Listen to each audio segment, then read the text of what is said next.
ये हुआ ना, आज से दाम्पत्य व्रत पूरा हुआ। आज रात को आप दोनों एक हो जाओगे और दाम्पत्य व्रत संपूर्ण हो जाएगा।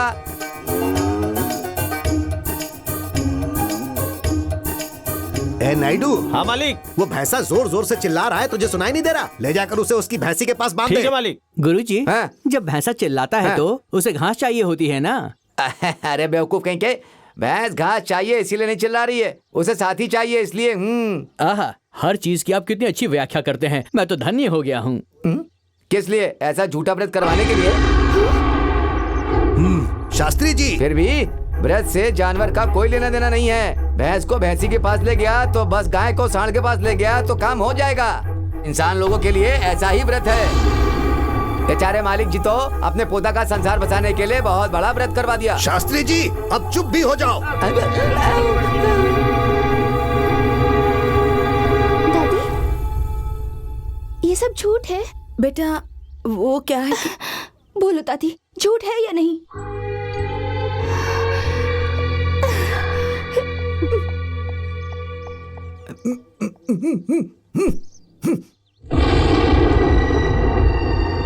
बेटी रुक जाओ बेटी। अरे बेटी लक्ष्मी रुक जाओ। बेटी हमने जो कुछ भी किया वो सब कुछ तुम दोनों को एक करने के लिए किया बेटी। स्टॉप इट, अब बस कीजिए। उम्र में बड़े हैं, ऐसे काम करते शर्म नहीं आती आपको? अपने पोते का संसार बसाने के लिए मुझे नौकरानी बनाकर यहाँ ले आए। हमारी उम्र है, दोनों के बीच सेक्स होगा तो हम दोनों एक हो जाएंगे, ये सोच के नीच काम किया। वैसी बात नहीं है। छुइए मत मुझे, दूर रहिए मुझसे। मैंने आपको कितना सम्मान दिया था आप नहीं जानती। आपने मुझे धोखा दिया है। छी छी, अब मैं ये घर छोड़कर जा रही हूँ हमेशा के लिए। तुमने मुझ पे हाथ उठाया। जब से शादी हुई है मुझे डोमिनेट करने की कोशिश कर रहे हो। मैं तुम्हारे वश में नहीं आई, इसीलिए मुझे वश में करने के लिए इन बुजुर्गों का सहारा लिया तुमने। इनके बारे में कुछ कहा तो मार डालूंगा। हाँ, तुम मुझे मारोगे तो मैं तुम्हें उल्टा मारूंगी। दादी, दादी माँ।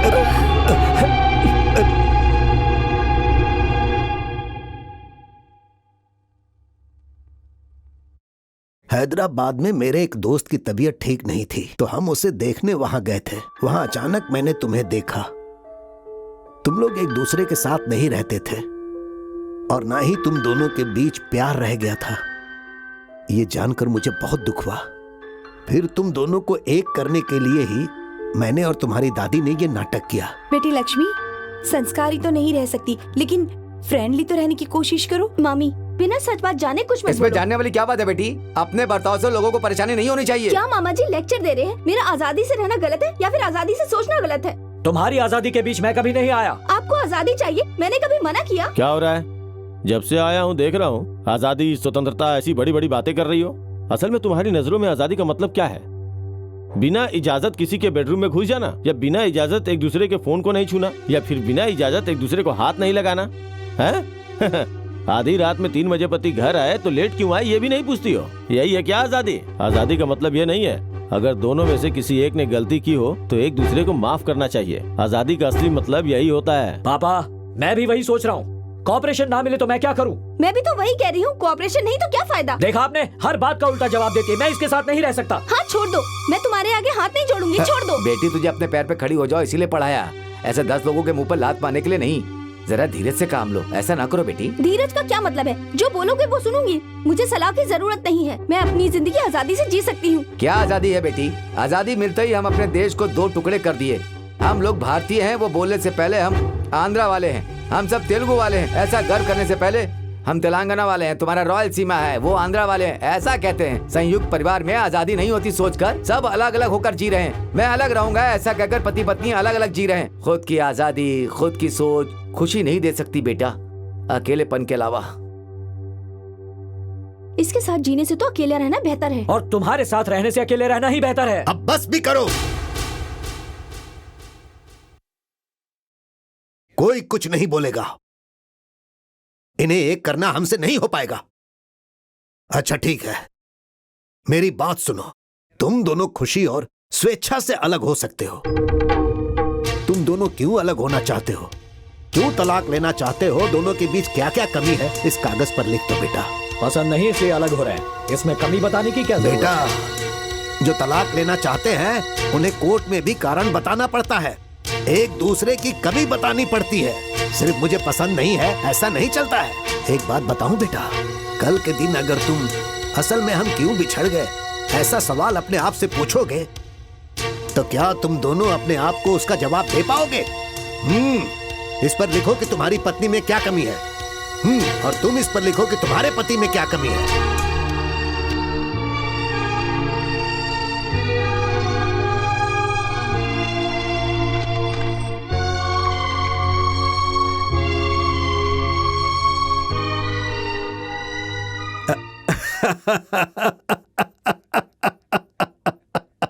बहुत अच्छी बात है। मैंने तो सिर्फ कमी लिखने के लिए कहा था, लेकिन तुम दोनों ने अपने बीच के झगड़े और गलतियों के बारे में लिखा है। गलती और कमी दोनों एक ही है ना? नहीं बेटी, गलती अलग है और कमी अलग है। गलती को हम सुधार सकते हैं, लेकिन कमी को दूर नहीं कर सकते। उसे सिर्फ समझना होता है। समझी नहीं दादाजी। सच में नहीं समझी बेटा। शिवाजी से प्रेम करने की वजह से राजा दक्ष पार्वती पर क्रोधित हो गए थे। अपने पिता की आज्ञा का उल्लंघन कर पार्वती ने उस त्रिमूर्ति शिव जी के साथ विवाह कर लिया था। स्नान करते वक्त पार्वती ने अपने पुत्र को दरवाजे पर बिठा दिया। उसी वक्त शिवजी आए और विनायक ने उन्हें अंदर नहीं जाने दिया। क्रोधित होकर शिवजी ने गणेश का सर काट दिया। पुत्र का वध करने वाला चाहे उसका पति ही क्यों ना हो, कोई औरत सहन करेगी? क्या उसके साथ दोबारा संसार बसाएगी? परंतु पार्वती इतना सब होने के बाद भी शिवजी के साथ क्यों रही? लक्ष्मी, शिवजी की कमी उनका क्रोध है और उनकी कमी को पार्वती ने समझा, इसीलिए शिवजी को क्षमा कर दिया। और उसके बाद क्या हुआ? मेरे बेटे का प्राण आप लौटा दीजिए, ऐसी जिद की उन्होंने। चाहते तो शिवजी समझा सकते थे कि मरे हुए बालक का प्राण वो नहीं लौटा सकते हैं और शिवजी उनका साथ छोड़ सकते थे, लेकिन फिर भी उन्होंने साथ नहीं छोड़ा। हरि, पार्वती की कमी है जिद। पार्वती की कमी को शिवजी ने समझा और उन्होंने उनकी जिद का मान रखा। दोनों ने एक दूसरे की कमी को समझा, इसीलिए गणपति बप्पा फिर से जीवित हो गए। वैसे हर एक घर वाली को ये सब झेलना पड़ता है, कभी सास के कारण, कभी ननद के कारण या फिर कभी पति की नौकरी के कारण। बिल्कुल उसी तरह पार्वती को भी ये सब झेलना पड़ा गंगा के रूप में। एक दूसरे की कमी को समझने के कारण ही शिव पार्वती हमेशा एक दूसरे के साथ रहे। हमारे 33 करोड़ भगवान हैं, परंतु शिव पार्वती ही आदि स्वरूप दाम्पत्य बनके हमारे आदर्श बने। सुनो, किसी के अंदर कोई कमी नहीं है ऐसा सोचना भी कमी ही है। कोई कमी नहीं होने वाले म्यूजियम में या फिर पहाड़ के किसी मंदिर में होते हैं, इंसान के बीच तो होते ही नहीं है। आत्मसम्मान और घमंड के बीच का फर्क जान लेने के बाद आपस में कोई झगड़ा नहीं होता। अब तो समझ गए ना कमी क्या होती है? चलो अब लिखो बेटा, तुम्हारी बीवी में क्या क्या कमी है। अब तुम भी लिखो बेटी, तुमने अपने पति के अंदर क्या कमी देखी?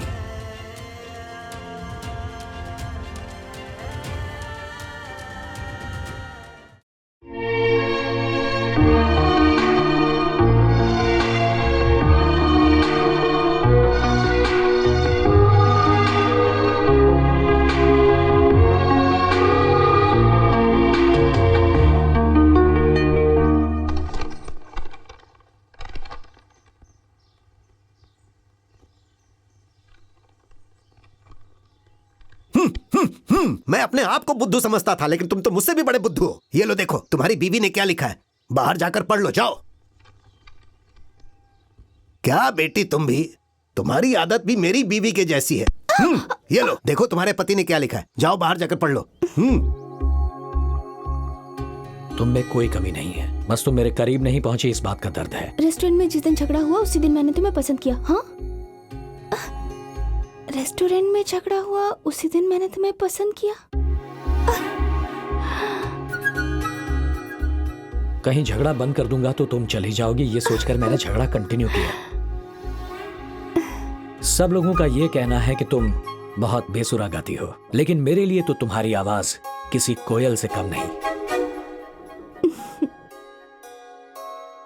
भड़काने के लिए ही झूठा दूध दिया था, सच में भड़कोगे सोचा नहीं था। मेरे पास आने के लिए प्यार से अपने होठों को दूध से भिगोया था। और तुमने तो चूमा भी नहीं, इतना भी नहीं कर सकते थे क्या तुम? जरा भी प्यार नहीं था मुझसे तुम्हें। मन तो हुआ था कि तुम्हें गला दबा के मार डालूं। एक आदमी और औरत एक दूसरे से अलग हो सकते हैं, लेकिन दोनों का दिल कभी अलग नहीं हो सकता। और दिल एक हो जाए तो झगड़ा नहीं होता।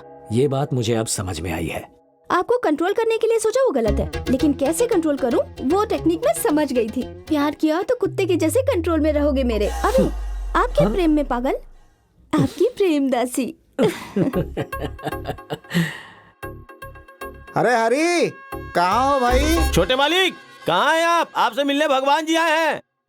हरी, हाँ वहाँ है सर। ये यहाँ क्यों आया है? इसकी बात मानूंगा तो मेरी जिंदगी नर्क हो जाएगी। हरी, इससे दूर भागना ही अच्छा है। ये हमें देख करके भाग क्यों रहा है? कुछ गड़बड़ है। छोटे मालिक हरी रुको, हरी हरी धोती खुल जाएगी। अरे आपका पौधा कहीं भागा जा रहा है, जल्दी आइए। हाँ चलो। पता नहीं क्या हुआ, मुझे कुछ गड़बड़ लग रही है। लकी, वो देखिए मैडम, वहाँ पर है वो। अरे बाप रे, ये वहाँ कहाँ से आ गई? बहुत दिनों के बाद मेरे पति ने मुझे लव लेटर लिखा है। इसकी बात सुनूंगी तो फिर मेरे पति से झगड़ा हो जाएगा। छी, ये क्या मुझे देखकर भाग रही है? ए लकी, रुक जा। अरे कहाँ जा रही है? रुक। दादी दादी देखिए क्या हो रहा है, लक्ष्मी भाग रही है। लक्ष्मी भी भाग रही है क्या? छोटे मालिक रुक जाइए। अरे लकी, बेटी लक्ष्मी, मेम साहब, लकी रुक जाओ। अरे रुकिए छोटे मालिक। मेम साहब, लकी कहाँ जा रही है तुम? लक्ष्मी,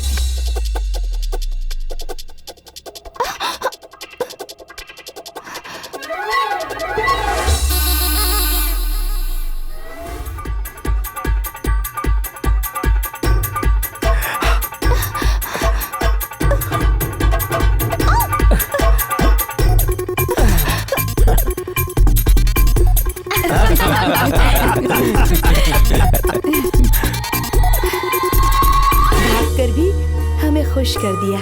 दोनों झगड़ा करके भी एक हो गए। अब देखना, ये जिंदगी भर साथ रहेंगे। टेंशन पैदा कर दिया। अरे खाट नहीं मचान चाहिए, ऐसा बोलते तो हम इंतजाम कर देते। सब लोगों को परेशान करके हम मजा कर रहे हैं बेवकूफ। अरे बाप रे, जैसा हमने सोचा था वैसा ही हुआ। सबका सुहाग रात खाट पे होता है, लेकिन इसका तो मचान पे हो रहा है। All the best. अरे भाई, इन दोनों को अकेला छोड़ हाँ, दो। चलिए चलो। चलिए चलते हैं। हाँ हाँ, चलो चलो भाई चलो। सर आपने कहा था धरती और पानी में दिखोगे तो मारूंगा, इसलिए मैं आज आसमान से टपका हूँ। प्लीज इस पर साइन कर दीजिए जल्दी से, मेहरबानी होगी। Thank you. निकल। उफ।